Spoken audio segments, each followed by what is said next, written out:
નમસ્કાર મિત્રો, આજના આ અત્યંત મહત્વપૂર્ણ વિશ્લેષણમાં તમારું સ્વાગત છે. લાખો પરિવારો અત્યારે જેની કાગડોળે રાહ જોઈ રહ્યા છે તે આંગણવાડી અને આશા વર્કર બહેનોના પગાર વધારાનો મામલો હવે એકદમ નિર્ણાયક વળાંક પર આવી ગયો છે. આપણે જાણીએ છીએ કે આર્થિક સુરક્ષા એ સૌનો હક છે અને જ્યારે સરકારી લેવલે હિલચાલ તેજ થાય ત્યારે દરેક અપડેટ જાણવી બહુ જરૂરી બની જાય છે. તો ચાલો કોઈપણ જાતના વિલંબ વગર સીધા જ ડેટા અને અહેવાલો પર જઈએ અને સમજીએ કે પડદા પાછળ ખરેખર શું રંધાઈ રહ્યું છે. ચાલો સીધી જ વાત પર આવીએ અને સૌથી મોટો સળગતો સવાલ લઈએ. શું આંગણવાડી બહેનોના પગારમાં આખરે વધારો થશે ખરા? ઘણા લાંબા સમયથી આ માંગ ચાલી રહી છે, આંદોલનો પણ થયા છે અને હજારો પરિવારોની નજર આ એક જ નિર્ણય પર ટકેલી છે. આ માત્ર કોઈ સરકારી આંકડાઓની વાત નથી, પણ મધ્યાહન ભોજન કર્મચારીઓ, આશા વર્કરો અને આંગણવાડી બહેનોની રોજિંદી આજીવિકાનો પ્રશ્ન છે. અને આનો સચોટ જવાબ શોધવા માટે આપણે હાલમાં જ સચિવાલયમાં બનેલા એક મોટા વહીવટી ઘટનાક્રમ પર નજર કરવી જ પડશે. હવે આ આંકડો જુઓ, 60થી વધુ. આ કોઈ સામાન્ય આંકડો નથી હો. તાજેતરમાં જ ગુજરાત સરકારના સચિવાલયમાં 60 કરતાં વધારે ઉચ્ચ અધિકારીઓની રાતોરાત તાત્કાલિક બદલી અને બઢતી કરવામાં આવી છે. એકાએક થયેલો આટલો મોટો વહીવટી ફેરફાર એક બહુ જ ગંભીર સંકેત આપી રહ્યો છે. હવે તમને થશે કે આ મોટા સાહેબોની બદલીને આપણા પગાર વધારા સાથે શું લેવા દેવા? આ જ તો રહસ્ય છે. આ સમજવા માટે આપણે પહેલાં એ જોવું પડશે કે ગુજરાતની બહાર અન્ય રાજ્યોમાં અત્યારે શું ચાલી રહ્યું છે. 5 રાજ્યોમાં પગાર વધારો, એક રાષ્ટ્રવ્યાપી લહેર. આપણે એ સમજવું પડશે કે આ માત્ર ગુજરાતનો જ મુદ્દો નથી. અન્ય રાજ્યોએ પહેલેથી જ આ દિશામાં નિર્ણાયક પગલાં લીધા છે. આ ડેટા ખરેખર બહુ જ રસપ્રદ છે. જુઓ, પશ્ચિમ બંગાળમાં કાર્યકરોનો પગાર 10,000 અને સહાયકાનો 7,000 થઈ ગયો છે. સીધો 1,000 રૂપિયાનો વધારો. રાજસ્થાન તો હજુ એક કદમ આગળ છે. 10% વધારા સાથે કાર્યકરોને સીધા 16,000 અને સહાયકાઓને 8,000 મળી રહ્યા છે. અંદમાનમાં પૂરા 2,000 રૂપિયાનો સીધો વધારો લાગુ કરાયો છે, જેનાથી પગાર 12,000 થઈ ગયો છે. અને કર્ણાટકમાં પણ 1,000 રૂપિયાના વધારા સાથે 11,000 પગાર આપવામાં આવે છે. અન્ય રાજ્યોની સરકારો આ માંગણીઓ સાંભળીને નક્કર પગલાં લઈ જ રહી છે. અહીં સૌથી વધુ બેઝ પે આપતા રાજ્યો પર નજર કરીએ તો ચિત્ર એકદમ સ્પષ્ટ છે. રાજસ્થાન 16,000 રૂપિયા સાથે સૌથી મોખરે છે.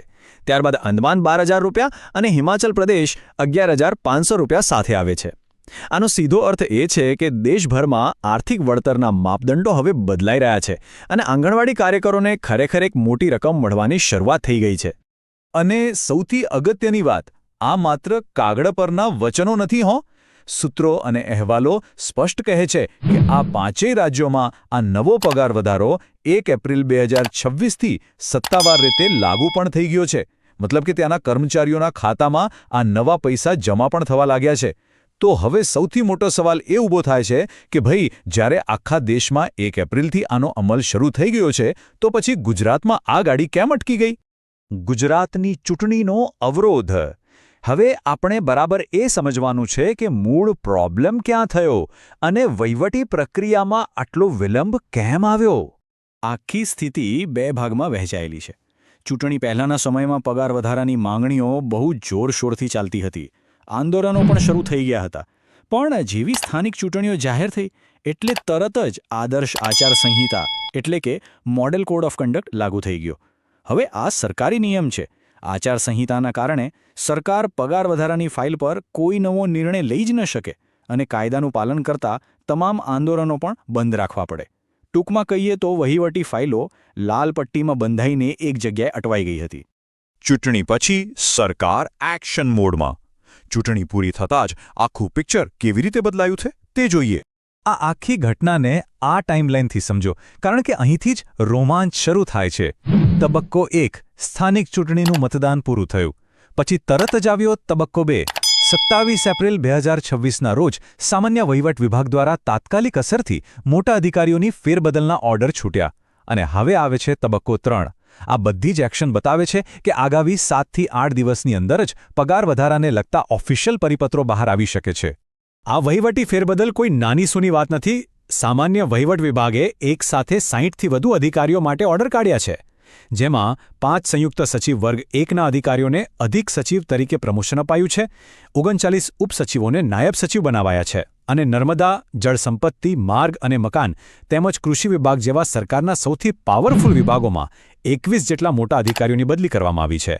સીધી વાત છે, મોટા નિર્ણયો લેવા માટે સિસ્ટમમાં ફેરફાર કરાયો છે. હવે આ રકમ જુઓ, 2,16,600 રૂપિયા. પ્રમોશન મેળવનારા 5 વરિષ્ઠ અધિકારીઓને નવું પે મેટ્રિક્સ લેવલ 13 મંજૂર કરાયો છે, જે મુજબ તેમનો પગાર 1,31,100 થી 2,16,600 સુધીનો રહેશે. એવી જ રીતે અન્ય 40 જેટલા અધિકારીઓને લેવલ 12 મુજબનું પ્રમોશન મળ્યું છે. આ આંકડો એ સાબિત કરે છે કે સરકાર અત્યારે નાણાકીય અને વહીવટી સુધારાઓ પર ફૂલ સ્પીડમાં કામ કરી રહી છે. ઉપર લેવલે ફાઇલો ફરવા માંડી છે. અહીં સૌથી મહત્વનો પોઈન્ટ એ છે કે આ કોઈ લાંબી ધીમી પ્રોસેસ નથી ચાલી રહી. 27 એપ્રિલ 2026ના રોજ ઓર્ડર કાઢીને તમામ પ્રમોશન અને બદલી પામેલા અધિકારીઓને કડક સૂચના અપાઈ છે કે ભાઈ તાત્કાલિક પોતાની નવી જગ્યાએ હાજર થઈ જાઓ અને ચાર્જ સંભાળી લો. આટલી ઉતાવળ શું કામ? કારણ કે સરકારની જે ફાઇલો અટવાયેલી છે અને જે મહત્વના પરિપત્રો બહાર પાડવાના છે તેનો રસ્તો ફટાફટ સાફ થઈ શકે. આનો અર્થ કર્મચારીઓ માટે હવે શું થાય છે? ચાલો આ બધી સરકારી પ્રોસેસ સીધી રીતે તમારી સાથે કેવી રીતે જોડાયેલી છે તે સમજીએ. આ આખી પ્રોસેસ બહુ જ સિમ્પલ લોજિક પર ચાલે છે. પગલું 1, ઉચ્ચ સ્તરે વહીવટીતંત્ર રીસેટ થાય, એટલે કે નવા અને પાવરફુલ અધિકારીઓ પોતાની ખુરશી સંભાળે. પગલું 2, આ નવા સાહેબોનું પહેલું જ કામ એ હોય કે ચૂંટણીના કારણે જે ફાઇલો ધૂળ ખાઈ રહી હતી તેને ફટાફટ ક્લિયર કરો. અને અંતે પગલું 3, જેવી આ ફાઇલો ક્લિયર થાય કે તરત જ લાંબા સમયથી પેન્ડિંગ રહેલા આંગણવાડી બહેનોના પગાર વધારાના નિર્ણયો એક ઓફિશિયલ પરિપત્ર સ્વરૂપે બહાર આવે. સરકારી સિસ્ટમ આ જ રીતે કામ કરે છે. તમામ ડેટા અને સૂત્રોના રિપોર્ટિંગ પરથી આપણે જો તારણ કાઢીએ તો વાત એકદમ ક્લિયર છે. વહીવટી અવરોધો હવે દૂર થઈ ગયા છે. બસ આગામી 7 થી 8 દિવસમાં સત્તાવાર પરિપત્રની રાહ જુઓ. આપણે જેની આટલા લાંબા સમયથી આતુરતાથી રાહ જોઈ રહ્યા હતા તેનો અંત આવવાની પૂરેપૂરી શક્યતા છે. આચારસંહિતા પૂરી થઈ ગઈ છે, નવા અધિકારીઓ કામે લાગી ગયા છે, એટલે પગાર વધારાનો માર્ગ હવે સાવ ખુલ્લો છે. તો આજના ડીપ એનાલિસિસ પછી એક સૌથી મોટો રોમાંચક પ્રશ્ન ઊભો થાય છે. શું ગુજરાતનો આવનારો પગાર વધારો રાજસ્થાન જેવા 16,000 રૂપિયા આપતા ટોચના રાજ્યોની બરાબરી કરી શકશે ખરા? શું ગુજરાતની આંગણવાડી બહેનોને અન્ય રાજ્યોની જેમ એક સન્માનજનક અને જંગી વધારો મળશે? આ સવાલનો ફાઇનલ જવાબ તો સરકારના આવનારા પરિપત્રમાં છુપાયેલો છે. પણ અત્યારે માહોલ એકદમ ગરમાગરમ છે અને આના પર નજર રાખવી ખૂબ જ રસપ્રદ રહેશે. આજના આ ખાસ વિશ્લેષણમાં મારી સાથે જોડાવા બદલ આપ સૌનો ખૂબ ખૂબ આભાર. સત્ય જાણતા રહો, જાગૃત રહો અને હા, સકારાત્મક રહો. ફરી મળીશું.